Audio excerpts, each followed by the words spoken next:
Que feriez-vous si la seule chose que vous pouviez vous offrir était une terre que personne d'autre n'osait toucher? En 1883, un cowboy sans le sou a dépensé ses 3 derniers dollars pour un ranch que les gens disaient inutile. C'était un endroit avec de l'herbe morte, un puits à sec et une histoire dont personne ne voulait parler. Mais dès sa première nuit, son cheval a refusé de rester tranquille. Il grattait le sol comme s'il essayait de l'avertir de quelque chose de caché sous la terre. Ce qu'il a découvert allait le plonger dans un secret enfoui depuis des années. Un secret que des hommes puissants étaient prêts à cacher par le feu, la menace et même le meurtre. Alors, qu'est-ce que ce cheval a trouvé exactement? Et pourquoi cela ne devait-il jamais être découvert? Avant de commencer, dites-nous d'où vous nous regardez. L'histoire peut commencer. En 1883, la ville de Red Creek était isolée dans les étendues balayées par le vent du territoire du Wyoming. L'endroit ressemblait moins à une colonie qu'à quelque chose que la Terre avait autorisé à exister à contre-cœur. Une seule route de terre principale la traversait. Elle était bordée de quelques bâtiments en bois qui avaient connu des jours meilleurs. Il y avait un saloon avec une porte battante qui grinçait au vent, une épicerie générale à la peinture délavée, et une petite banque qui semblait bien trop solide pour une ville si fragile. La poussière flottait dans l'air comme si elle y avait sa place. Elle était portée sans fin par le vent sec qui descendait des collines lointaines. En fin d'après-midi, dans une chaleur étouffante et poussiéreuse, un cow-boy solitaire est entré dans la ville. Son manteau était usé aux épaules, ses bottes étaient éraflées par des années de cheval, et son chapeau était baissé, cachant la plus grande partie de son visage. Le cheval sous lui avançait d'un pas régulier, mais sans aucune fierté. Juste une endurance silencieuse. L'homme s'appelait Ethan Cole. C'était un vagabond qui avait passé des années à aller de ranch en ranch. Il ne restait jamais longtemps. Il ne possédait rien qu'il ne puisse transporter, sauf son cheval. Ethan est descendu de cheval devant le petit bureau des terres, à côté de la banque. Il a attaché les rênes sans trop serrer. Le cheval, un hongre brun foncé nommé Dusty, a baissé la tête et a expiré lentement, comme s'il ressentait lui aussi le poids de tout ce qu'ils avaient traversé ensemble. À l'intérieur du bureau, l'air était plus frais, mais sentait le vieux papier et le bois sec. Derrière un bureau usé était assis un homme plus âgé qui a à peine levé les yeux quand Ethan est entré. « Vous êtes ici pour acheter ou vous êtes de passage? » a demandé l'homme. Ethan s'est avancé, posant une petite bourse de pièces sur le bureau. « J'ai entendu dire qu'il y avait des terres à vendre. » Cela a attiré l'attention de l'homme. Il a attrapé un document plié sous le bureau et l'a fait glisser vers Ethan. Un ranch au nord d'Assy, près des collines de Wind River. Ethan a ouvert le papier, parcourant la carte sommaire et les notes griffonnées. Combien? L'homme s'est légèrement penché en arrière, l'étudiant avec un léger sourire en coin. 3 dollars. Un instant, Ethan n'a pas répondu. Non pas parce que c'était trop, mais parce que c'était trop peu. 3, a-t-il répété. C'est ça, a dit l'homme. Elle n'est pas maudite ou quelque chose comme ça. Juste inutile. Personne n'en a voulu depuis des années. Dehors, par la fenêtre ouverte, des rires provenaient du saloon de l'autre côté de la rue. Quelques hommes avaient remarqué l'échange et regardaient. Regardez ça. Et criaient l'un d'eux. Le type est sur le point de s'acheter un lopin de terre morte. Une autre voix s'est jointe. 3 dollars pour une terre comme ça. Il se fait voler et il ne le sait même pas. Le vieil homme derrière le bureau a haussé les épaules. Vous pouvez partir si vous voulez. Ethan a de nouveau regardé le papier. 3 dollars, c'était presque tout ce qui lui restait. Mais partir signifiait retourner à rien. Pas de travail, pas de terre, aucun endroit où arrêter de fuir. Il a attrapé la plume. Je la prends. L'homme a repris le document, l'a regardé signer et a pris les pièces sans cérémonie. Dehors, les rires se sont intensifiés quand Ethan est retourné au soleil. « J'espère que vous aimez les fantômes », a crié quelqu'un. « Ou les cailloux », a ajouté un autre. Ethan n'a pas répondu. Il a détaché Dusty, est monté en selle et a tourné le cheval vers la route du nord. Alors qu'il laissait Red Creek derrière eux, le bruit s'est estompé dans le vent. Dusty marchait d'un pas tranquille, ses sabots soulevant de petits nuages de poussière à chaque pas. Ethan s'est penché en avant, posant une main sur l'encolure du cheval. « Eh bien, » murmura-t-il doucement, « je suppose que nous possédons quelque chose maintenant. » Dusty a remué une oreille vers lui. Puis a reniflé doucement, comme pour accuser réception à sa manière. Le ranch se trouvait à près de 3 kilomètres au nord de la ville, là où la terre commençait à s'élever doucement vers les collines de Wind River. Au moment où Ethan l'a atteint, le soleil déclinait, projetant de longues ombres sur l'herbe sèche. Il a ralenti Dusty alors que le ranch apparaissait. La première chose qu'il a remarqué, c'est le silence. Pas le genre de silence paisible, mais celui qui donnait l'impression que quelque chose avait été abandonné. La clôture était à moitié effondrée, ses poteaux en bois penchés à des angles étranges, comme s'ils avaient renoncé à retenir quoi que ce soit. Le portail pendait de travers, une charnière à peine intacte. Au-delà, la cour s'étendait en parcelles inégales d'herbes sèches et jaunies. La grange, ou ce qu'il en restait, se tenait d'un côté. Son toit s'affaissait et ses murs étaient déformés par des années de négligence. Une petite maison en bois se trouvait au centre de la propriété. Ses fenêtres étaient sombres, sa porte légèrement entr'ouverte. Et le puits, il se trouvait au milieu de la cour. La corde était effilochée, le seau manquant. Le bois qui l'entourait était fissuré et gris avec l'âge. Ethan a guidé Dusty à travers le portail cassé et s'est arrêté. Pendant un long moment, il n'a rien dit. Ce n'était pas grand-chose. Ce n'était même pas proche de l'être, mais c'était à lui. Il est descendu de selle et a laissé les rênes lâches, donnant à Dusty de l'espace pour bouger. Le cheval a fait un pas en avant, puis s'est arrêté, levant la tête et reniflant l'air. Ethan a commencé à déblayer un petit espace dans la grange, écartant les planches et les débris pour faire de la place à Dusty. Ce n'était pas grand-chose, mais ça ferait l'affaire pour la nuit. Quand il est retourné vers le cheval et a pris les rênes, Dusty l'a suivi de quelques pas, puis s'est arrêté. Ethan a tiré légèrement. « Allez! » Le cheval n'a pas bougé. Au lieu de ça, Dusty a tourné la tête vers le bord ouest du ranch, vers une section de clôture qui semblait plus vieille que le reste. Il s'est éloigné d'Ethan, se déplaçant lentement vers cet endroit. Puis il a baissé la tête et a frappé le sol une fois, 2 fois, encore. Ethan a froncé les sourcils. « Qu'est-ce que tu fais? » Dusty a reniflé, grattant le sol avec plus d'insistance.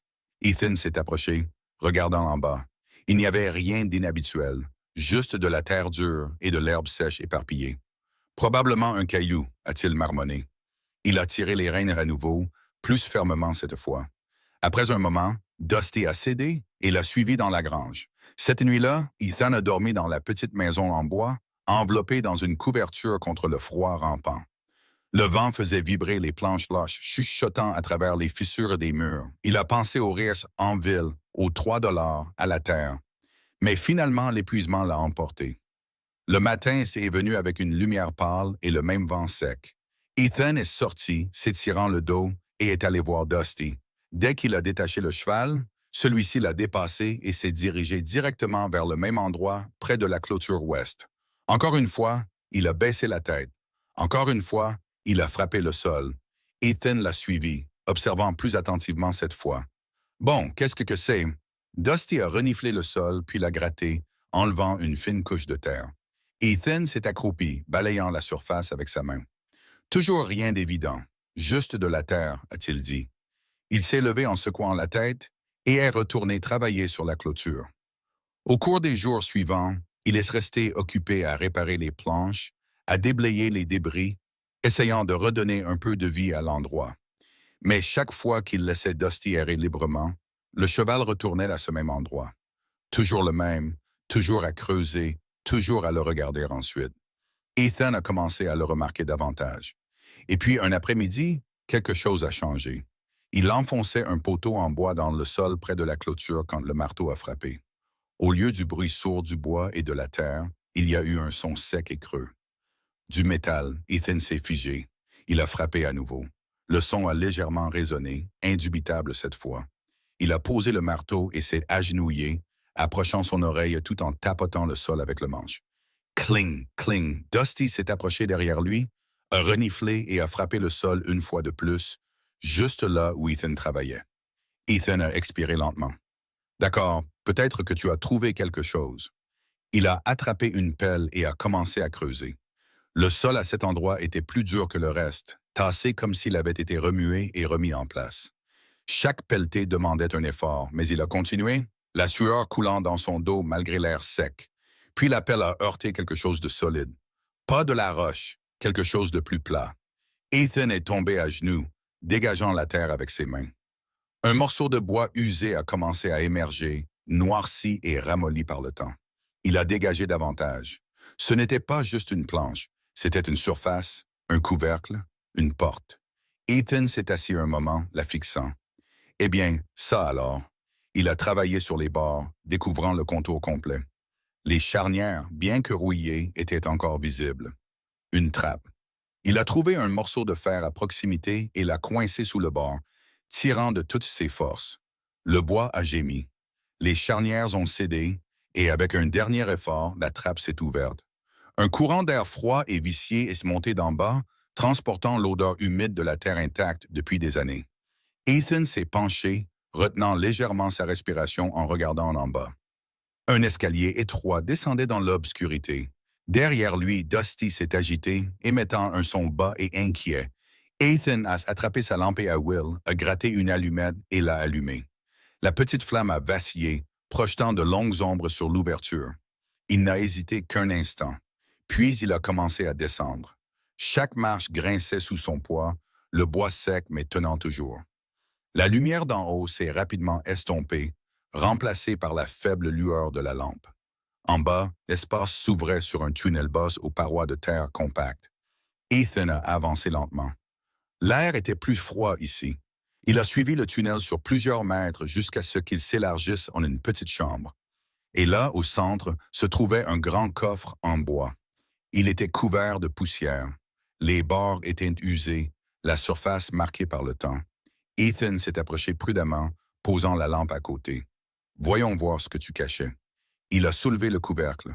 Pas d'or, pas de pièces. À la place, des piles de papier attachées en liasse. Il en a pris une en levant la poussière. Des cartes, des notes, des mesures.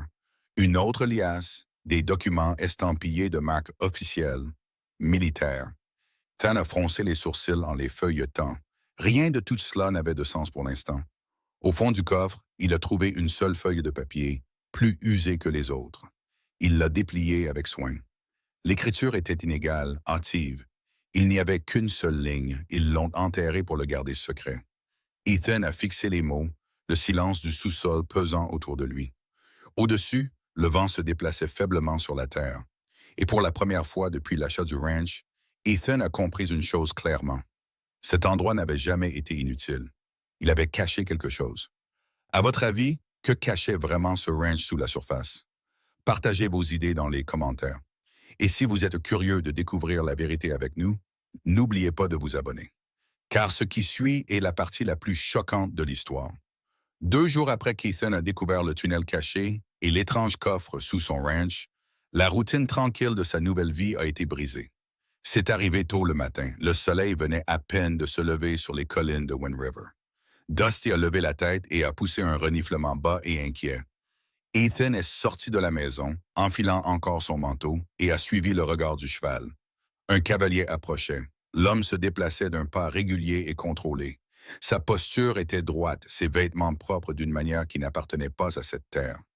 En se rapprochant, le contraste est devenu plus clair. Il portait un gilet sombre, un pantalon repassé, des bottes cirées et des gants qui n'avaient jamais vu un jour de vrai travail. Ethan n'avait pas besoin de présentation.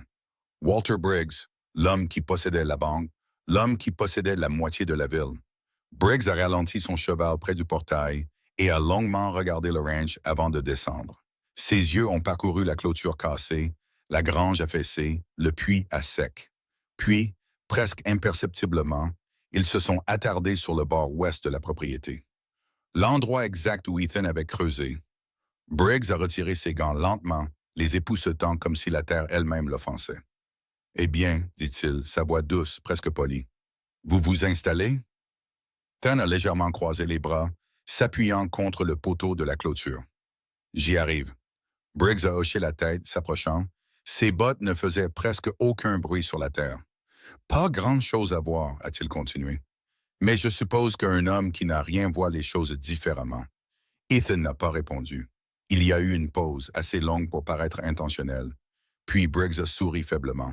« Je vais faire simple. Je vous l'achète. » Ethan a haussé un sourcil. « Acheter quoi? »« La terre, a dit Briggs. « Le ranch, tout entier. » Ethan a laissé échapper un souffle silencieux. « Je viens de l'acheter. Je suis au courant, » a répondu Briggs. « C'est pour ça que je suis là. » Il a mis la main dans son manteau et en a sorti un papier plié. 200 dollars. Ethan n'a même pas essayé de cacher sa réaction. 2 cents pour quelque chose qu'elle avait payé 3. « C'est une offre généreuse, » a dit Ethan lentement. « J'essaye d'être raisonnable, » a répondu Briggs. Ethan l'a étudié un moment. « Pourquoi? » Briggs a légèrement incliné la tête. « Pourquoi? Pourquoi acheter quelque chose dont personne d'autre n'a voulu pendant des années? » Pour la première fois, le sourire s'est légèrement estompé. « Certaines choses, » a dit Briggs, « n'ont pas beaucoup de valeur jusqu'à ce qu'elles en aient. » Ethan a secoué la tête. « Je viens d'arriver. »« Je ne vende pas. » Briggs a soutenu son regard quelques secondes de plus que nécessaire. Puis il a hoché la tête une fois. « Bien sûr, » a-t-il dit doucement. « C'est votre choix. » Il s'est retourné, marchant vers son cheval, mais s'est arrêté avant de monter. « Il y a quelque chose que vous devriez comprendre, » a-t-il ajouté. Sa voix n'était plus chaleureuse. Certaines terres ne sont pas faites pour être dérangées. Ethan n'a pas répondu. Briggs était monté en selle et a regardé en arrière une dernière fois, comme pour s'assurer que le message était passé. Puis il est parti. Dusty s'est agité nerveusement à côté d'Ethan. Ethan a regardé jusqu'à ce que l'homme disparaisse au loin. Puis il a expiré lentement. « John, ouais, » a-t-il marmonné. « Quelque chose ne va pas. » Cet après-midi-là, Ethan a emballé les documents du coffre dans un sac en tissu, le nouant fermement. Quoi qu'il ait trouvé sous le ranch, ce n'était pas un hasard. Et Briggs venait de le confirmer. Il est monté sur Dusty et est retourné vers Red Creek. La ville semblait la même qu'avant, poussiéreuse, calme, inchangée. Mais maintenant, elle semblait différente. Ethan s'est dirigé directement vers la petite école à la lisière de la ville. C'était l'un des rares endroits qui ne tournait pas autour de l'argent, de la boisson ou de la survie. À l'intérieur, Clara Whitfield se tenait à un bureau en bois, triant des papiers. Elle a levé les yeux quand Ethan est entré, son expression passant de la curiosité à une légère surprise. « Je ne m'attendais pas à vous revoir si tôt, » a-t-elle dit. Ethan a posé le sac sur la table et l'a dénoué. « J'ai besoin d'aide, » a-t-il dit. Clara s'est approchée, jetant un coup d'œil au contenu. Ses doigts se sont arrêtés quand elle a vu l'un des documents. « Ce sceau, » a-t-elle murmuré. Elle l'a ramassé, enlevant la poussière. « Où avez-vous du ça? »« Sous ma terre, » a répondu Ethan. Clara a levé les yeux brusquement. Ethan lui a tout raconté, la trappe, le tunnel, le coffre. Pendant qu'il parlait, l'expression de Clara est devenue plus sérieuse. « Ce n'est pas normal, » a-t-elle dit doucement. « Ce ne sont pas de simples registres. Certains sont militaires. » « C'est ce que je pensais, » a dit Ethan. « Je dois savoir qui possédait cette terre avant moi. » Clara n'a hésité qu'un instant. « Venez avec moi. » Elle l'a conduit dans une pièce plus petite derrière la salle de classe principale. Des étagères tapissaient les murs, remplis de registres, de cartes et de vieux dossiers couverts de poussière. Clara a commencé à chercher, sortant des livres usés et feuilletant les pages avec soin. Après plusieurs minutes, elle s'est arrêtée. « Je l'ai trouvé. » Elle a posé un registre et l'a tourné vers Ethan. Jonathan Mercer. Ethan s'est légèrement penché. Qui était-il? Pas un éleveur, a dit Clara, un géologue indépendant. Il a acheté votre terre à la fin des années 1860. Elle a tourné quelques pages. Il a passé des années à arpenter les collines derrière, a pris des notes détaillées, des mesures. Il cherchait quelque chose. Elle a sorti un autre document. Un rapport, a-t-elle dit, mentionne un gisement de minéral rare, très précieux. Ethan a froncé les sourcils. De l'or. Clara a secoué la tête. Ça ne le dit pas. Elle a fait une pause, puis a ajouté doucement. La partie importante manque. Que voulez-vous dire? Arraché, a-t-elle dit en tournant de la page. Quoi qu'il ait trouvé, ce n'est plus ici. Ethan a senti un frisson lui parcourir l'échine. Qu'est-ce qui lui est arrivé? L'expression de Clara s'est assombrie. C'est la partie étrange, a-t-elle dit. En 1871, tout s'arrête. Pas de vente, pas de transfert, aucune trace de son départ. Juste disparu. Clara a hoché la tête, comme s'il s'était volatilisé du jour au lendemain. La pièce s'est devenue silencieuse. Et après ça, a demandé Ethan. La terre est restée vide, a dit Clara. Les gens l'évitaient, disaient qu'elle portait malheur. Ethan a laissé échapper un lent soupir. « Ouais, a-t-il dit. Je commence à comprendre pourquoi. » Il a rassemblé les documents, remerciant Clara avant de partir. Au moment où il est retourné au ranch, Le soleil était déjà bas. Cette fois, il n'a pas hésité. Il a allumé sa lampe et s'est dirigé directement vers la trappe. L'air à l'intérieur du tunnel semblait plus froid qu'avant. Il a dépassé le coffre et s'est enfoncé plus profondément dans l'obscurité, dans la partie qu'il n'avait pas encore explorée. Le tunnel s'est rétréci, l'obligeant à se baisser légèrement. L'odeur a changé aussi. Moins terreuse, plus métallique, plus forte. Il a éteint le bout du passage et a commencé à creuser. La terre ici était différente. Plus meuble par endroits, compactée à d'autres, comme si elle avait été remuée, puis réenterrée. Les heures ont passé, puis clang. Le son a résonné dans le tunnel. Ethan s'est figé. Il a dégagé plus de terre, ses mouvements plus rapides maintenant. Du métal. Il a découvert la surface d'un grand conteneur cylindrique à moitié enterré. Un tonneau. Il a brossé plus de terre, puis un autre. Et un autre. Ils étaient alignés côte à côte, enterrés délibérément. Chacun était scellé avec de lourds fermoirs en métal. Certains avaient des marques, des symboles délavés, des étiquettes d'avertissement à peine visibles. Ethan en a tapoté un légèrement. Un son sourd et solide. Pas vide, pas un trésor. Autre chose. Il a reculé lentement, sa respiration régulière mais superficielle. Pas de l'or, a-t-il chuchoté. Dusty a poussé un reniflement sec depuis le haut. Ethan a de nouveau regardé les tonneaux, puis s'est souvenu de Briggs, de l'avertissement, du rapport manquant et de la note. Ils l'ont enterré pour le garder secret. Ethan est remonté du tunnel et est retourné à la maison. Il a étalé les documents de Mercer sur la table, comparant les cartes avec ce qu'il venait de voir. Les emplacements correspondaient exactement. Mercer avait su, mais quelqu'un s'était assuré que la vérité ne sorte jamais. Ethan s'est adossé à sa chaise, fixant le plafond. Ce n'était pas abandonné, a-t-il dit à voix basse. C'était caché. Quelques jours plus tard, le premier vrai signe de danger est apparu. Ça a commencé avec l'eau. D'abord, Ethan a remarqué un léger reflet à la surface du puits, comme de l'huile. Puis l'odeur est venue, âcre, métallique, anormale. Dusty a refusé de boire. Chaque fois qu'Ethan le menait au puits, le cheval se détournait, agité, mal à l'aise.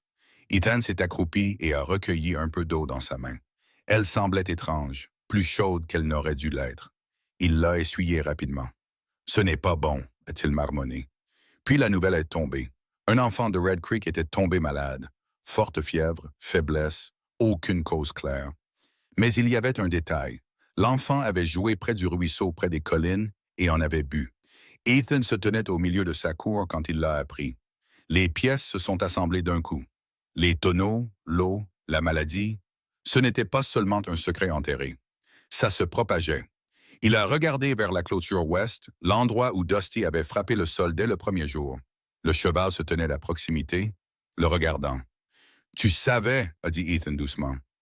Dusty s'est agité, les oreilles frémissantes. Ethan a expiré lentement. Si ce truc continue de fuir. Il n'a pas terminé sa phrase. Il n'en avait pas besoin. Le ranch n'était plus seulement sa terre. C'était un problème dangereux. Et maintenant, c'était sa responsabilité. Cette nuit-là, le vent soufflait bas et agité depuis les collines, se glissant dans les fissures de la vieille maison du ranch et agitant les planches lâches, comme si l'endroit lui-même ne pouvait pas dormir. Ethan était resté éveillé par intermittence pendant des heures, allongé sur son lit de camp, avec les papiers de Mercer étalés sur la table, rejouant sans cesse les mêmes questions dans son esprit. Briggs savait quelque chose. Mercer avait su quelque chose. Et ce qui avait été enterré sous le ranch atteignait déjà l'eau. Quelque temps après minuit, l'épuisement l'a finalement emporté. Puis l'odeur est venue. Au début, elle était faible, juste un mince filet de fumée se glissant dans ses rêves. Mais en quelques secondes, elle s'est épaissie, lourde et amère, rendant l'air acide dans ses poumons. Les yeux d'Ethan se sont ouverts. Avant qu'il ne puisse s'asseoir complètement, un fracas violent a explosé à l'extérieur. Dusty, le cheval, se débattait dans la grange, les sabots frappant durement le sol en bois, les lanières de cuir se tendant, le son sec et frénétique dans le noir. Ethan a jeté sa couverture, a ouvert la porte d'un coup sec et est sorti dans la nuit, pieds nus, à moitié habillé, le cœur battant. Une lueur montait derrière le ranch. Orange, rapide, affamé. Non. Il a couru vers le côté ouest de la propriété et en contournant la maison, il l'a vu clairement. Des flammes s'élevaient du sol près de la trappe ouverte, léchant l'herbe sèche, s'accrochant aux vieux bois de la clôture et aux mauvaises herbes mortes. Le feu se propageait avec une vitesse terrifiante, porté par tout ce que l'été du Wyoming avait laissé cassant et prêt à brûler. Ethan a attrapé le premier seau qu'il a pu trouver, a couru au puits, puis a juré en se souvenant que l'eau était à peine utilisable. Il en a quand même puisé ce qu'il pouvait, puis a jeté de la terre avec ses mains, a piétiné les bords, a arraché les broussailles en feu avec une pelle. La fumée lui piquait les yeux et lui recouvrait la gorge. Des étincelles sautaient vers la maison à chaque fois que le vent changeait. Allez, allez, mais ce n'était pas un accident, pas une braise égarée, pas la foudre. Quelqu'un avait mis le feu au sol autour de cette trappe exprès. La prise de conscience l'a frappé aussi fort que la fumée. Quiconque avait fait ça n'avait pas seulement voulu lui faire peur. Ils avaient voulu détruire le tunnel, les papiers, les preuves, peut-être le ranch lui-même. Si Dusty n'avait pas paniqué à ce moment-là, Ethan aurait pu dormir jusqu'à ce que les flammes atteignent la maison. Il battait une parcelle de feu avec une vieille couverture de sel quand un mouvement a attiré son attention. Un homme est apparu à la lisière de la lumière du feu. Il portait un chapeau bas sur le visage, mais Ethan l'a reconnu immédiatement. Jake Turner, l'homme de main de Briggs, le genre d'homme qui ne souriait que lorsque quelque chose faisait mal. La main droite de Jake reposait nonchalamment sur la crosse de son revolver. Ethan se redressa lentement, respirant fort, le visage strié de suie. « Vous avez un sacré culot de vous montrer ici. » Jake fit un autre pas, ses bottes craquant sur l'herbe carbonisée. « Vous avez été bien occupé, cowboy. » Ethan serra sa prise sur la couverture. « C'est vous qui avez mis le feu. » Jake ignora la question. Ses yeux se portèrent sur la trappe, sur la terre brûlée. Ah, ça n'avait pas et puis de nouveau sur Ethan. « Monsieur Briggs vous a fait une offre honnête. » Et je lui ai donné une réponse honnête. La bouche de Jake tressaillit. Cette terre ne vaut pas la peine de mourir pour elle. Ethan fit un pas en avant. Qu'y a-t-il dessous? Jake eut un rire sans joie. Vous avez déjà creusé plus profondément que vous n'auriez dû. Qu'est-ce que c'est? Insista Ethan. Qu'est-ce que Mercer a trouvé? Pour la première fois, quelque chose de froid et de franc apparut sur le visage de Jake. Certains secrets, dit-il, valent plus que la vie d'un cowboy fauché. Les mots restèrent en suspens dans la fumée. Jake hocha la tête une fois vers la trappe. Vous pouvez encore partir, vendre le ranch, quitter Red Creek. Vous pourriez même rester en vie. Ethan ne bougea pas. Jake posa son pouce sur le chien de son revolver, juste assez longtemps pour que le message soit clair. La prochaine fois, dit-il doucement, ce ne sera pas seulement le feu. Puis il se tourna et disparut dans l'obscurité au-delà des flammes, laissant Ethan debout au milieu de la fumée, des cendres et de l'amère certitude que tout cela était devenu bien plus dangereux qu'il ne l'avait imaginé. À l'aube, le feu était éteint, mais le sol autour de la trappe était noirci, l'herbe ruinée et une partie de la clôture réduite en charbon. Dusty se tenait près de la grange, en sueur, sombre et agité, levant toujours la tête toutes les quelques secondes comme s'il s'attendait à ce que quelque chose d'autre émerge de l'obscurité. Ethan le scella sans un mot et se dirigea directement vers Red Creek. Le bureau du shérif se trouvait près du centre de la ville, un bâtiment carré en bois avec un mât de drapeau légèrement penché devant. Le shérif Thomas Hale était à l'intérieur, assis derrière un bureau balafré, polissant ses lunettes quand Ethan entra. Hale leva les yeux, jeta un coup d'œil aux vêtements tachés de fumée d'Ethan et posa les lunettes. « Vous avez une sale tête. J'ai eu de la compagnie cette nuit. » Ethan lui raconta tout. Le tunnel caché, le coffre, les papiers de Mercer, les tonneaux métalliques enterrés, le puits empoisonné, l'incendie, Jake Turner, la menace. Hale écouta sans interruption, les coudes sur le bureau, le visage illisible. Mais quand Ethan prononça le nom de Briggs, quelque chose changea dans la pièce. Petit, mais indubitable. Le shérif se pencha en arrière dans sa chaise et fixa le plafond un instant. « Alors c'est Briggs maintenant, dit-il enfin. C'était Briggs avant, dit Ethan. Je ne le savais juste pas encore. Hale se frotta la mâchoire. Vous avez la preuve que Turner a mis le feu. J'ai de la terre brûlée, des traces de bottes et un homme assez stupide pour montrer son visage alors que le feu brûlait encore. Ça ne tiendra pas devant un tribunal. Ethan s'approcha du bureau. Il m'a menacé. Je ne dis pas que je ne vous crois pas, alors faites quelque chose. La mâchoire de Hale se serra. Vous ne comprenez pas comment cette ville fonctionne. Je comprends assez. Briggs veut cette terre au point de me brûler vif. Le shérif se leva de sa chaise et se dirigea vers la fenêtre. Dehors, les habitants de la ville allaient et venaient dans la rue, ordinaire comme toujours. Une charrette passa. Quelqu'un rit près du saloon. La vie intacte par ce qui rampait sous les collines. Briggs possède la banque, dit Hale doucement. La moitié des gens de cette ville lui doivent de l'argent. L'autre moitié lui doit des faveurs. Il a sa main dans le bétail, le grain, les titres de propriété, les contrats de fret. Si je l'arrête sans quelque chose de solide, je ne me fais pas seulement un ennemi de lui. Je divise cette ville en deux. Ethan le regarda, incrédule. Alors c'est tout. Je viens ici vous dire qu'un homme a essayé de me brûler vif, et vous me demandez si c'est gênant. Hale se retourna, la voix plus basse. Je vous dis que si vous vous en prenez à Briggs, vous ne vous en prenez pas à un seul homme. Vous vous attaquez au système qui maintient cette ville debout. Ethan eut un rire amer. Si c'est ça qui la maintient debout, peut-être qu'elle devrait s'effondrer. Pendant une seconde, quelque chose comme du respect vacilla dans l'expression de Hale. Puis, ce fut parti. Je garderai un œil sur les choses, dit le shérif. C'est ce que je peux promettre. Ce n'est pas assez. Il faudra peut-être que ça le trade. Ethan resta là un moment de plus, puis hocha la tête une fois, non pas en accord, mais en compréhension.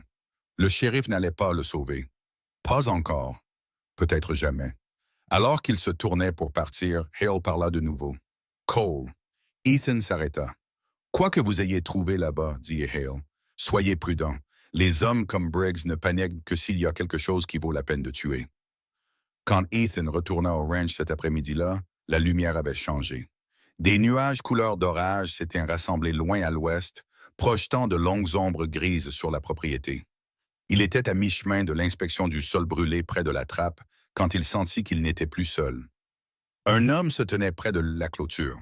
Plus âgé, le dos droit malgré ses années, il portait des vêtements Lakota, marqués par la poussière et le temps.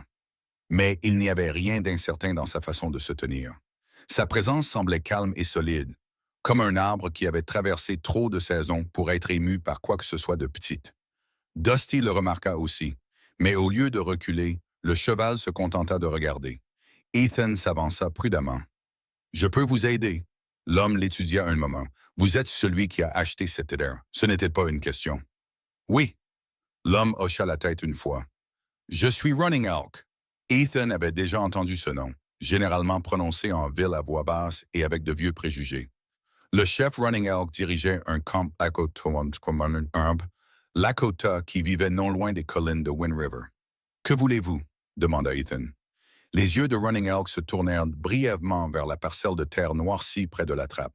« J'ai entendu dire que vous avez déterré ce qui n'aurait pas dû rester enterré. » La franchise de ses propos fit frissonner Ethan. « Vous savez ce qu'il y a là-dessous? » « J'en sais assez. » Ethan hésita, puis fit un geste vers l'ombre à côté de la maison.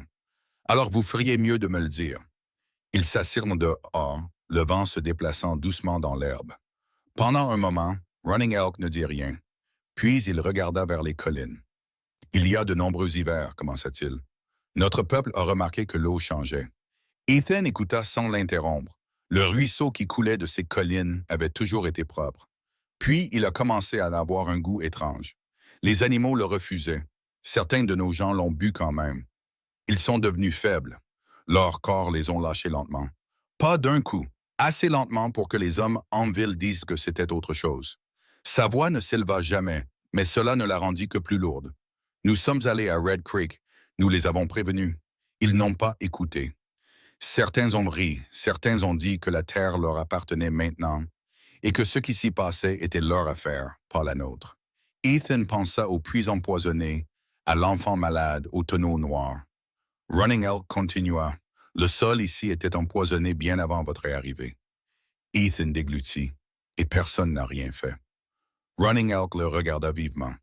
Quelqu'un a essayé. Il raconta à Ethan la histoire d'un homme blanc qui était venu au camp Lakota des années plus tôt, portant des cartes, des échantillons de sol et trop d'inquiétude sur son visage. Un homme qui avait parcouru les collines et étudié l'eau. Un homme qui avait posé des questions prudentes, écouté plus qu'il ne parlait, et semblait horrifié par ce qu'il trouvait. Jonathan Mercer, dit Ethan doucement. Running Elk hocha la tête. Mercer a dit que la maladie venait de ce que les hommes avaient enterré sous la terre. Il a dit que la terre elle-même avait été rendue malade. Il a promis qu'il apporterait la vérité à la ville et aux hommes au-dessus de la ville. Qu'est-ce qui lui est arrivé? Le regard de Running Elk dériva vers l'horizon. Il a disparu. Ethan resta silencieux. Il n'est pas parti parce qu'il avait peur, dit Running Elk. Ce n'était pas ce genre d'homme. Il a disparu parce que quelqu'un voulait le silence plus que la vérité. Les mots tombèrent avec une clarté terrible. Mercer avait découvert les déchets enterrés. Il avait essayé de les exposer, puis il avait été effacé. Et maintenant, Ethan avait pris la même place. Après le départ de Running Elk, Ethan resta longtemps debout près de la trappe brûlée, sans rien dire. Les pièces s'emboîtaient enfin si parfaitement qu'il était impossible de les séparer.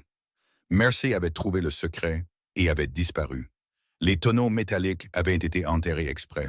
Briggs savait qu'ils étaient là, voulait récupérer la terre, était prêt à acheter, menacer et brûler pour cela. L'eau changeait à nouveau. La maladie qui s'était autrefois propagée dans les familles Lakota commençait à revenir. D'abord par le puits, puis par le ruisseau, maintenant par un enfant en ville. Si Ethan ne faisait rien, tout recommencerait. Il regarda Dusty, qui se tenait non loin, les oreilles tournées vers lui. « Tu essayais de me le dire depuis la première nuit, » dit-il doucement. Dusty laissa échapper un souffle bas par le nez. Ethan se retourna vers la trappe. Il n'y avait plus de retour en arrière possible. Redescendit dans le tunnel alors que l'air portait encore l'odeur aigre de la fumée de l'herbe brûlée au-dessus. Les planches près de l'entrée étaient noircies. La terre roussie, mais la chambre plus profonde restait intacte.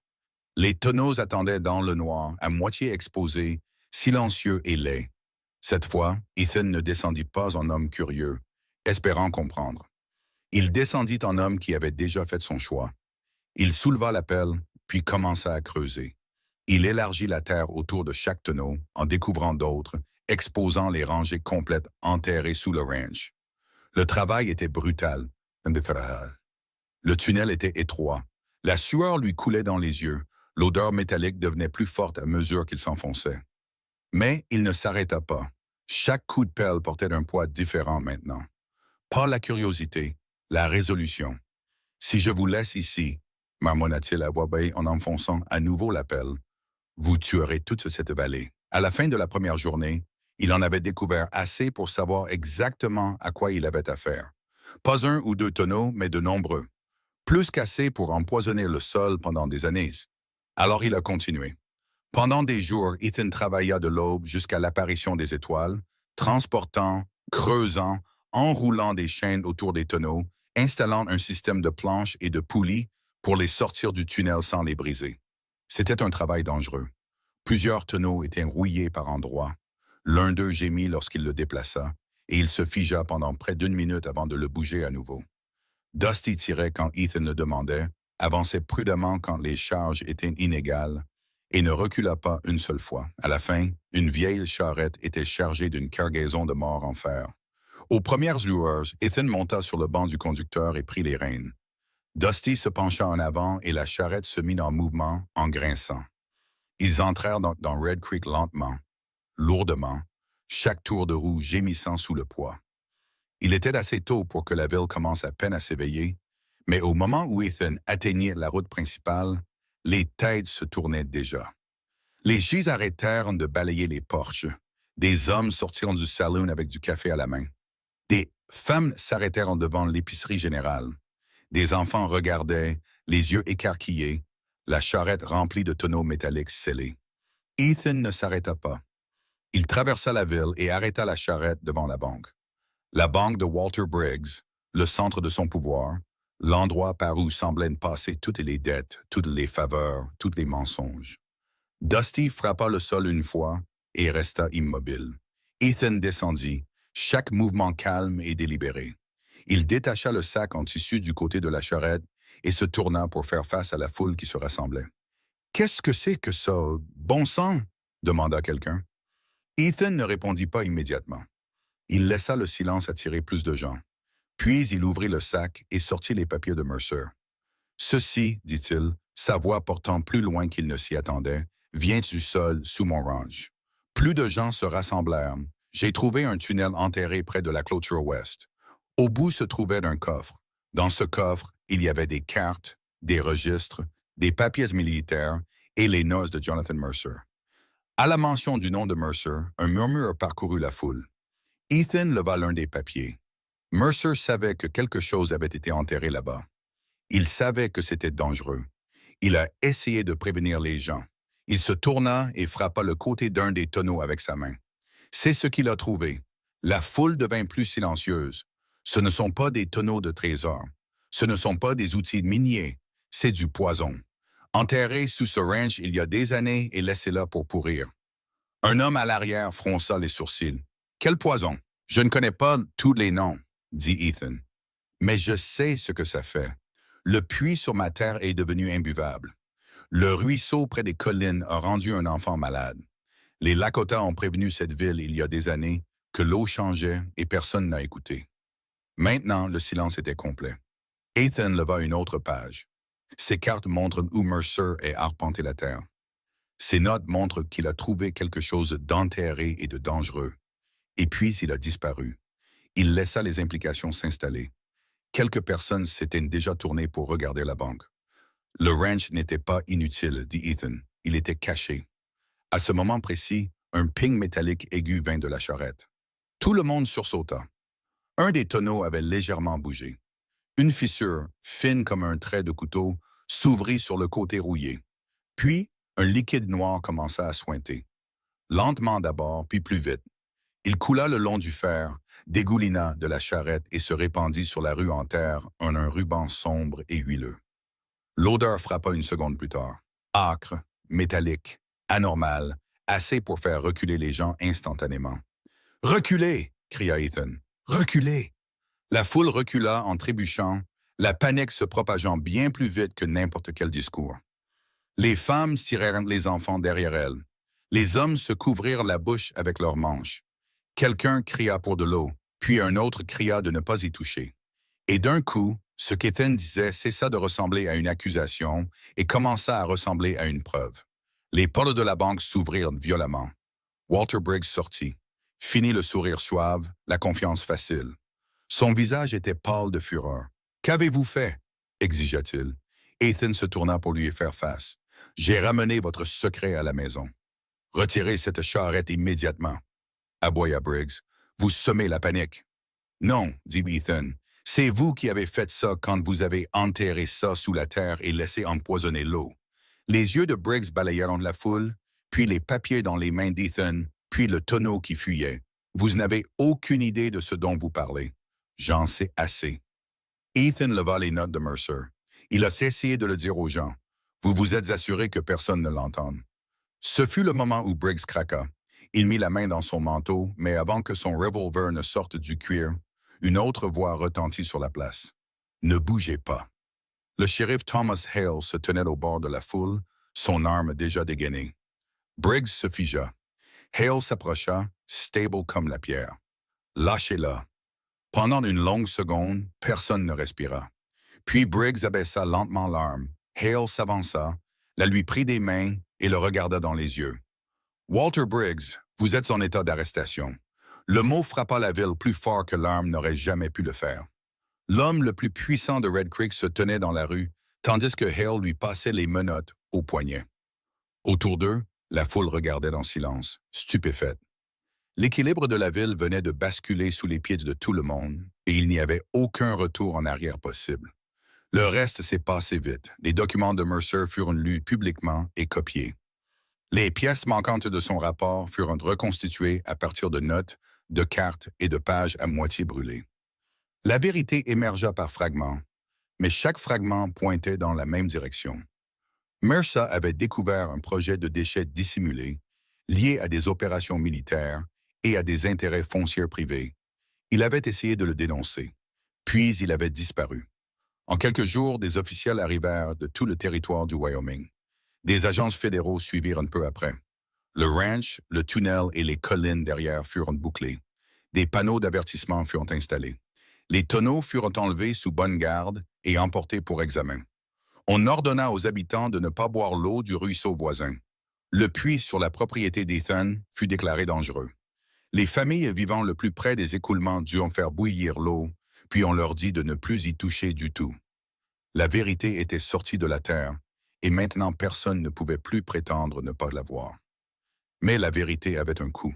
Le gouvernement déclara le ranch d'Ethan impropre à l'habitation. La terre qu'il avait achetée pour 3 $ fut légalement placée sous contrôle restreint. Il ne la possédait plus de la manière simple qu'il avait imaginée, ni comme une maison, ni comme un nouveau départ. Pourtant, les officiels furent clairs sur un point.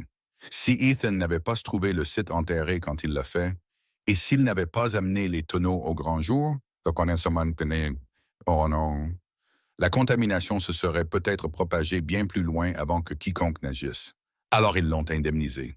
C'était plus d'argent qu'il n'en avait jamais eu en un seul endroit. Assez pour partir, assez pour recommencer ailleurs, loin de Red Creek. Et pendant un petit moment, il y pensa. Puis le chef Running Elk revint. Ils se tinrent ensemble sur la colline au-dessus du vieux ranch, alors que le soleil de fin d'après-midi s'étirait sur la terre empoisonnée. Les hommes du gouvernement enlèveront ce qu'ils peuvent, dit Running Elk. Mais la terre ne guérira pas vite. Ethan regarda la propriété, la parcelle noire où se trouvait la trappe, l'herbe morte, la grange en ruine qui avait autrefois semblé être un espoir. Non, dit-il, elle ne guérira pas. Running Elk se tourna vers lui. Vous pouvez partir avec votre argent. Ethan sourit faiblement. C'est ce que vous feriez? L'expression de Running Elk ne changea pas. Non. Un vent sec passa dans l'herbe entre eux. Notre peuple connaît des sources dans ces collines, dit Running Elk. Des endroits où l'eau propre coule encore. Il y a du travail à faire. Des clôtures à déplacer, de nouveaux canaux à creuser, de la terre à surveiller, des gens à avertir. Il fit une pause. Si vous restez, vous ne restez pas en tant que propriétaire. Vous restez en tant qu'homme qui répond de ce qu'il a trouvé. Ethan baissa les yeux sur Dusty, qui se tenait tranquillement à côté de lui. Il pensa à la première nuit, aux sabots qui frappaient, à la parcelle de terre, à la vieille trappe. Il pensa à Mercer, à l'enfant en ville, à l'incendie, à la foule devant la banque, à Briggs enchaîné. Il pensa à ce qui arriverait si tous ceux qui voyaient le mal se contentaient de s'en aller. Puis il hocha la tête. Je resterai. Alors il est resté. Pas pour le profit, pas pour la terre, pas pour devenir important. Il est resté parce que la chose enterrée avait changé plus que le ranch. Elle l'avait changé lui. Des semaines plus tard, dans la lumière dorée d'un autre soir, Ethan se tenait sur une colline au-dessus de l'ancienne propriété avec Dusty à ses côtés. Le ranch en contrebas ne ressemblait plus à la parcelle inutile de terre morte dont la ville s'était moquée.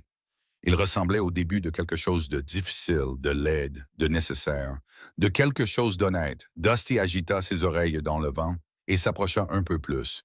Ethan posa une main sur l'encolure du cheval.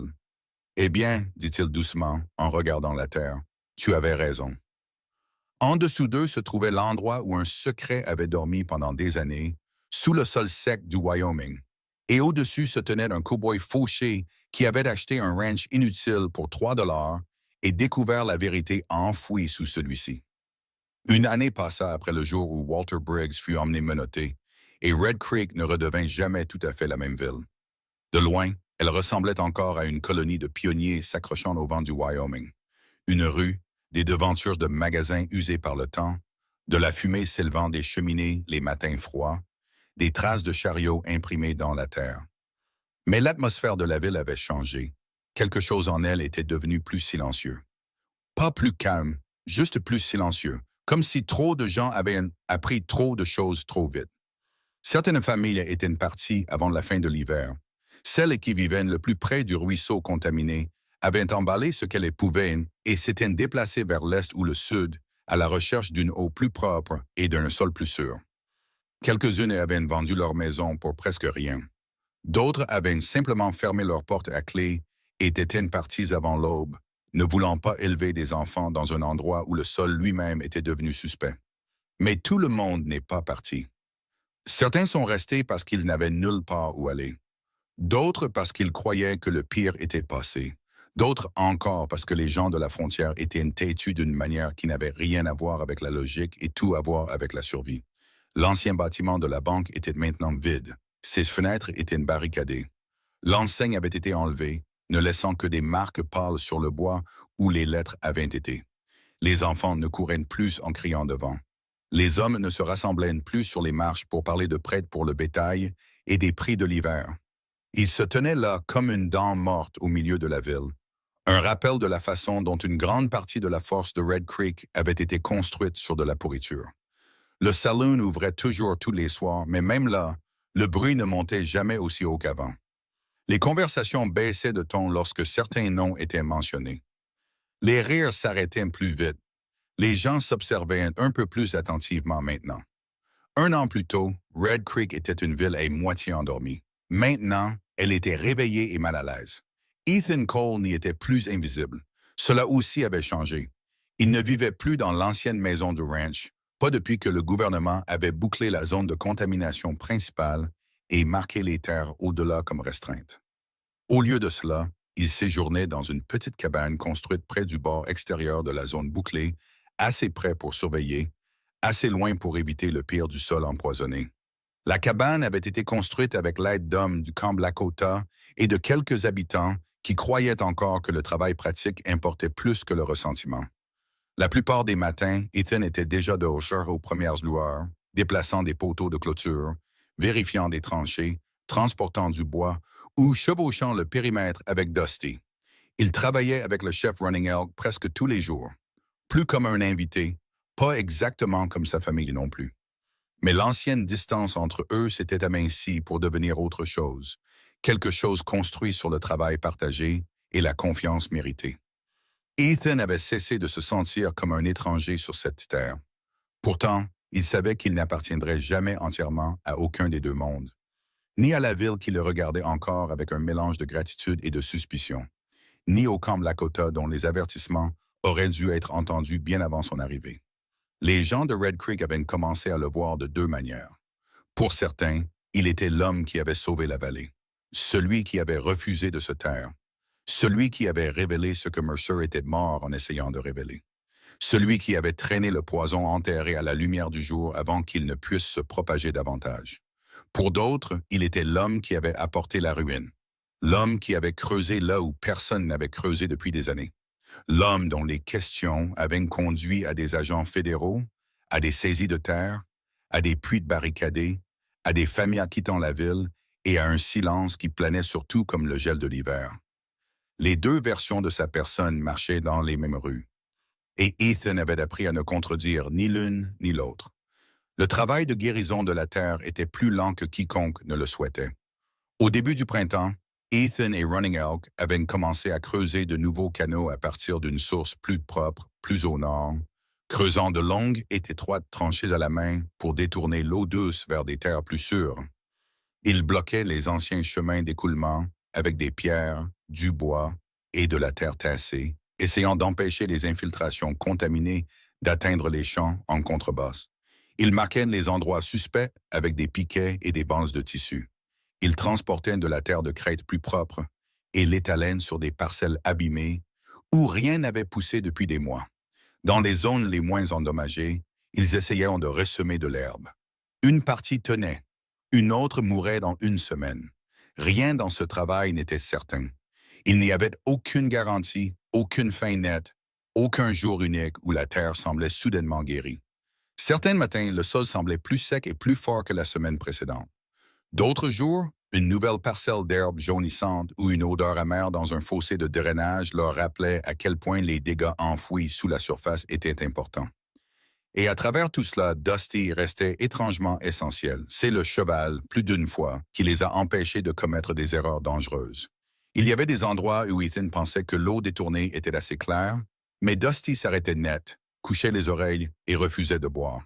Il y avait des étendues basses où l'herbe semblait ordinaire, mais le cheval les contournait largement, les naseaux frémissants, le corps tendu. Running Elk le remarqua aussi et commença à faire confiance aux instincts de l'animal presque autant qu'Ethan. Certaines créatures entendent ce que la terre dit avant les hommes, remarqua-t-il un après-midi. Ethan, resserrant une corde autour d'un poteau, se contenta de hocher la tête. Il l'a entendu la première nuit. Pourtant, tout le monde ne voyait pas ce travail comme un progrès. En été, le ressentiment avait recommencé à couvert dans certains coins de Red Creek. Un soir, Ethan s'arrêta à l'épicerie générale pour de l'huile de lampe et de la farine. La pièce devint plus silencieuse quand il entra. Pas silencieuse, juste plus silencieuse de cette manière délibérée qui fait savoir à un homme qu'il a interrompu quelque chose qui se disait à son sujet. Alors qu'il posait ses articles sur le comptoir, une voix derrière lui marmonna, pas assez doucement pour qu'on la manque. Tout allait bien avant qu'il ne se mette à creuser. Ethan ne se retourna pas tout de suite. Il paya, ramassa le sac et seulement alors regarda en arrière. L'orateur était un ouvrier de ranch nommé Lel Pierce, un homme au visage étroit qui avait perdu 2 veaux ce printemps-là après qu'ils eurent bu dans un ruisseau plus tard marqué comme dangereux. Il n'était pas ivre, cela rendait les choses pires. Vraiment? Demanda Ethan. Lel croisa les bras. La ville avait de l'eau, les gens avaient des terres. Maintenant, nous avons des clôtures, des poteaux d'avertissement et des hommes de Cheyenne qui nous disent où ne pas respirer. Un autre homme fixait le sol. Personne n'interrompit. Ethan étudia Lel pendant une longue seconde. Le poison était là avant même que je ne touche le sol. Peut-être, rétorqua Lel, mais personne n'avait besoin de le savoir. Cela resta avec Ethan longtemps après son départ. Une semaine plus tard, la tension devint plus vive. Il réparait une barrière près du ruisseau quand une charrette s'approcha trop vite pour le chemin accidenté. Un homme sauta avant qu'elle ne s'arrête complètement. Ethan le reconnut comme étant Daniel Wren, le père du garçon qui était tombé malade l'année précédente. Le visage de Wren semblait plus vieux qu'il n'aurait dû. « Mon fils ne peut toujours pas courir correctement », dit-il sans saluer. « Il est toujours fatigué. Il se réveille encore en tremblant certaines nuits. » Ethan posa lentement ses outils. « Je sais. Non, vous ne savez pas. » Wren s'approcha, les yeux vitreux de rage trop longtemps contenus. « Si vous n'aviez pas ouvert cette trappe, peut-être que rien de tout ça ne se serait à nouveau libéré. » Ethan sentit les mots le frapper plus fort qu'il ne s'y attendait. « Ça fuyait déjà, dit-il doucement. Vous ne le savez pas. Si, vous croyez ça? » Les mains de Wren tremblaient. Tout était en équilibre avant. Pourri, peut-être. Caché, peut-être. Mais en équilibre. Et puis, vous avez tout fait éclater. L'accusation était injuste et les 2 hommes le savaient. Mais les choses injustes semblent souvent vraies quand c'est le chagrin qui parle. Ethan ne répondit pas tout de suite, car quelque part au fond de sa colère, de sa certitude, une question plus difficile avait commencé à vivre. Avait-il fait ce qu'il fallait? Ou avait-il brisé quelque chose de fragile et forcé les dégâts à se manifester avant que quiconque ne soit prêt à les supporter? Cette nuit-là, il s'assit devant sa cabane longtemps après la tombée de la nuit, regardant vers les terres scellées du ranch pendant que Dusty paissait à proximité. Le cheval leva la tête une fois, observant Ethan au clair de lune. « Tu te demandes parfois si j'ai empiré les choses? » demanda doucement Ethan.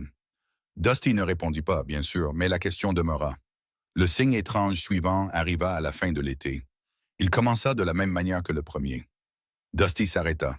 Ethan était parti avec lui pour inspecter une ligne de fossé au nord, à plusieurs kilomètres de la limite de l'ancien ranch, là où la terre ondulait en herbe inégale et en pierres éparses.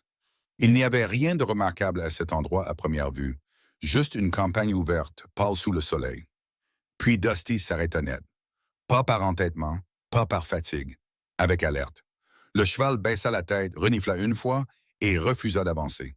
Ethan se redressa en selle. « Qu'est-ce que c'est? » Dusty se déplaça latéralement, tendu au niveau des épaules, puis gratta le sol une fois. Une sensation de froid parcourut la poitrine d'Ethan. Il descendit de cheval, attacha les rênes lâchement et s'agenouilla. Le sol semblait assez ordinaire, mais quand il posa sa paume dessus, il le sentit étrangement ferme, compacté d'une manière qui ne correspondait pas à l'étendue environnante. À quelques mètres de là, un mince filet d'eau serpentait entre les pierres. Ethan en recueillit dans sa main et l'approcha de son visage. C'était là, faible mais indubitable. Ce même goût métallique, pas aussi fort qu'à l'ancien ranch, mais présent. Il fixa le petit ruisseau pendant un long moment, puis attrapa la petite pelle de sa sacoche de sel et commença à creuser. Il n'alla pas profond, seulement une trentaine de centimètres. Puis la lame heurta quelque chose de petit et de dur. Il s'accroupit plus bas, dégageant la terre avec ses doigts, et sortit un mince fragment rouillé, pas plus grand que sa main. Du métal courbé, pas naturel. partie d'un objet manufacturé. Ethan s'assit sur ses talons, le fragment froid dans sa main malgré la chaleur ambiante. Non, dit-il à voix basse. Dusty se tenait à côté de lui, silencieux et vigilant. Quand Ethan retourna à la cabane, il ressortit les papiers de Mercer, chaque carte, note et croquis d'arpentage survivant. À la lueur de la lanterne, il les étala sur la table et marqua l'endroit où Dusty s'était arrêté. Puis il le compara à l'ancienne carte de contamination. Son pouls ralentit, puis se durcit. Le nouveau point n'était pas à l'intérieur de la zone d'enfouissement d'origine. Même pas proche. Il vérifia à nouveau, mesura les distances, retravailla les angles, compara les points de repère. Toujours la même réponse. Le fragment provenait de quelque part en dehors de la zone que tout le monde croyait contenir les déchets enterrés. Une possibilité surgit dans son esprit, si sombre qu'il la rejeta presque par instinct. Les tonneaux sous le ranch n'avaient pas été la seule cache. Il resta là, dans le silence, fixant la carte tandis que la flamme de la lanterne tremblait. Un site d'enfouissement caché avait empoisonné l'eau, rendu des enfants malades et presque brisé une ville. S'il y en avait d'autres...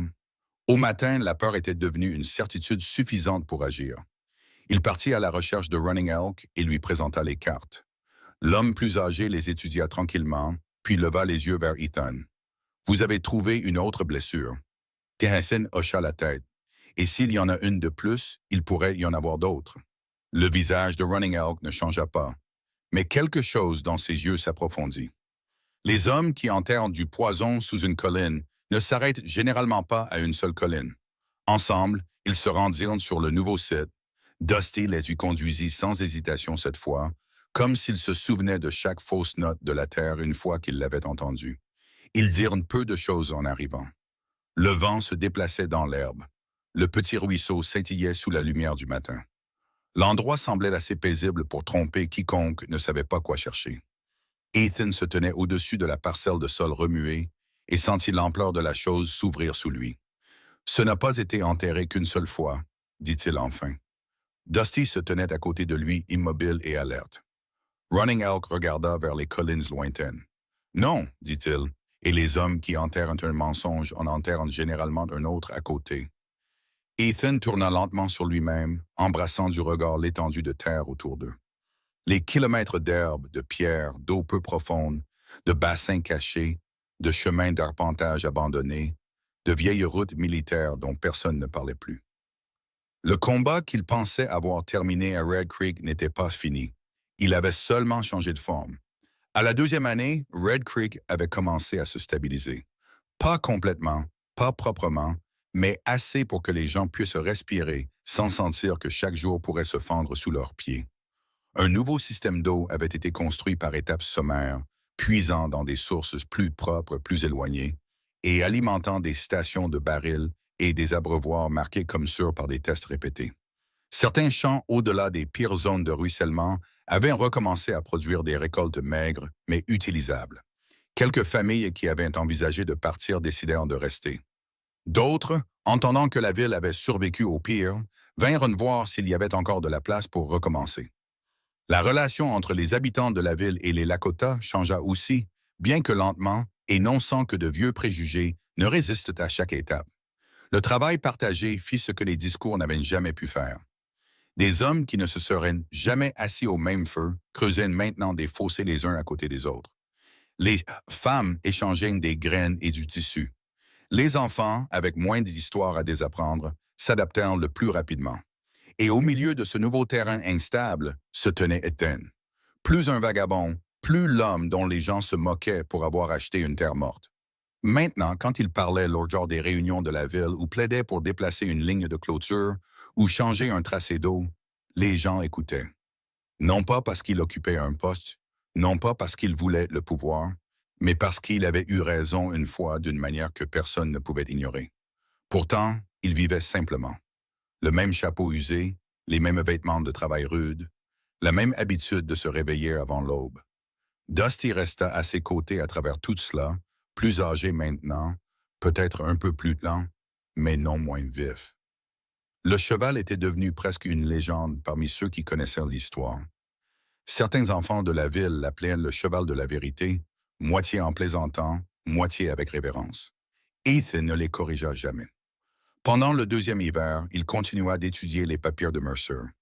La plupart avaient déjà été copiées et remises aux enquêteurs, mais quelques pages endommagées et des notes personnelles restaient en sa possession, des fragments trop partiels ou tachés d'eau pour avoir beaucoup d'importance à première vue.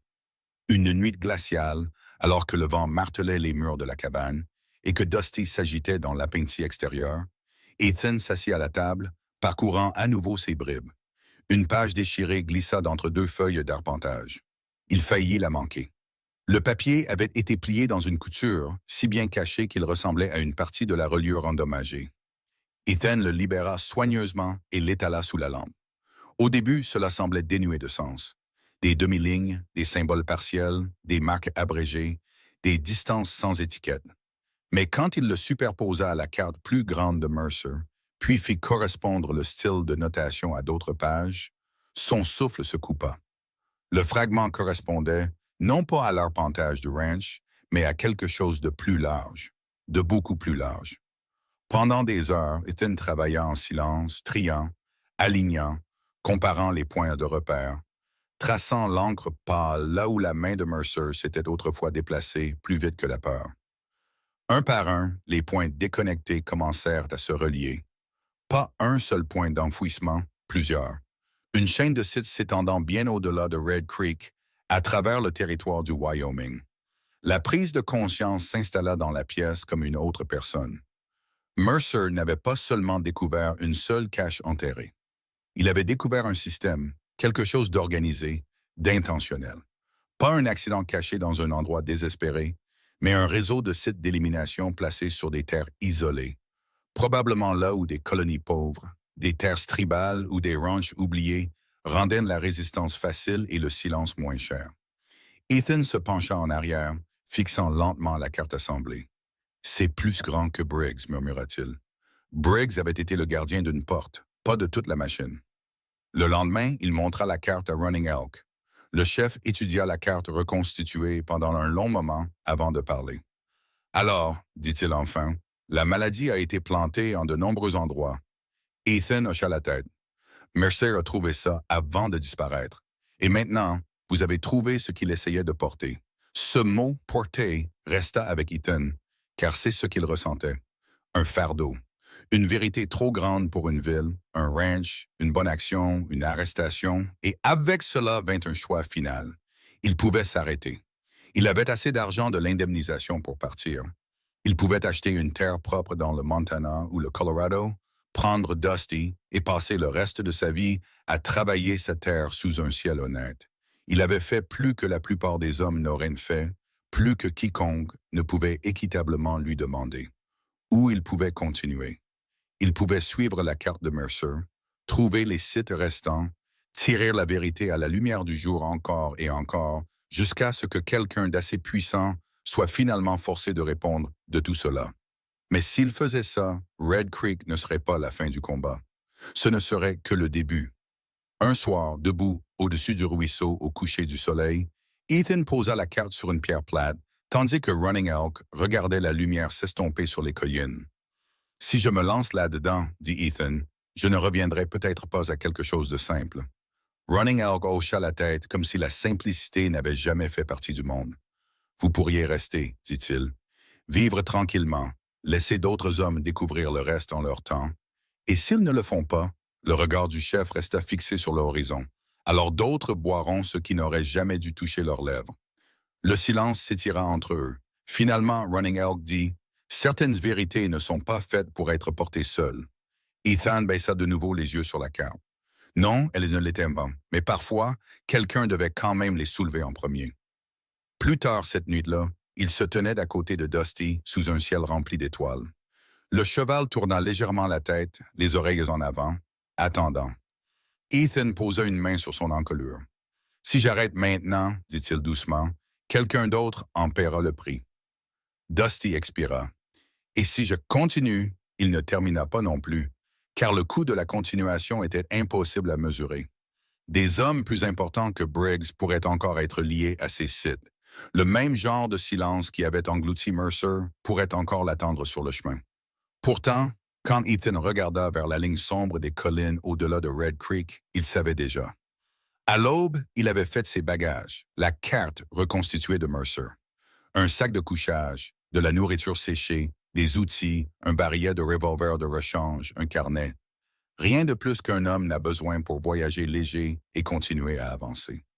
Dusty se tenait scellé avant que le soleil ne se soit complètement levé, calme, comme s'il avait su depuis le début que cela allait arriver. Ethan se retourna une fois avant de monter. Red Creek se trouvait derrière lui dans le calme du petit matin, plus petite qu'elle ne l'avait semblé, plus triste à certains égards, plus forte à d'autres. Une ville altérée par le poison enterré, par la vérité, par la douleur, par la survie. Il la regarda un long moment, puis il dit, presque pour lui-même, $3 m'ont acheté une terre, mais ils m'ont aussi acheté la vérité. Il monta en selle, plia la carte de Mercer à l'intérieur de son manteau et toucha légèrement les flancs de Dusty avec ses talons. Le cheval s'avança sans hésitation. Ensemble, ils s'éloignèrent de Red Creek vers le silence plus vaste du territoire du Wyoming, vers les endroits que personne n'avait cartographiés honnêtement, vers les blessures enterrées qui attendaient encore sous la terre ouverte, vers une vérité qui ne s'était pas terminée avec un ranch ou une ville. Et alors que la lumière du matin se répandait sur l'herbe, Ethan comprit quelque chose avec une clarté totale. Il n'avait jamais vraiment acheté un ranch inutile. Il avait acheté la première pièce d'une histoire que la Terre essayait de raconter depuis des années. Merci beaucoup d'avoir regardé et d'être resté avec cette histoire jusqu'à la fin. Votre soutien compte énormément. Si elle vous a plu et que vous voulez d'autres histoires puissantes comme celle-ci, n'oubliez pas de liker, de partager et de vous abonner à la chaîne. On se retrouve pour la prochaine aventure.